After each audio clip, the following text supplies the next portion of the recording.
नमस्कार, मी ॲडव्होकेट राजेश दाभोळकर वसुंधरा फाउंडेशन या ऑर्गनायझेशनचा अध्यक्ष आहे.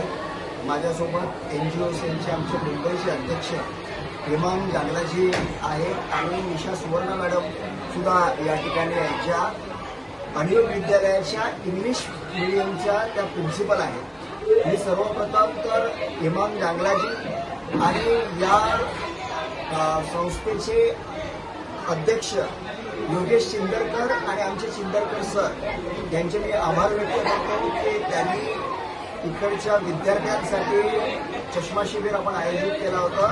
ते लोटस जे आपलं कॉलेज आहे त्यांच्या माध्यमातून केलं आणि हेमांग जांगलाजींनी पुढाकार घेतला या सर्व विषयावर. त्यामुळे मी हेमांग जांगलाजी, योगेश चिंदरकरजी आणि निशा सुवर्ण मॅडम या ठिकाणी आभार व्यक्त करतो. आणि अशाच पद्धतीचे कार्यक्रम आम्हाला विद्यार्थ्यांसाठी आगामी काळ सुद्धा करायचे आहे ही आशा व्यक्त करून माझे दोन शब्द संपवतो. खूप खूप धन्यवाद.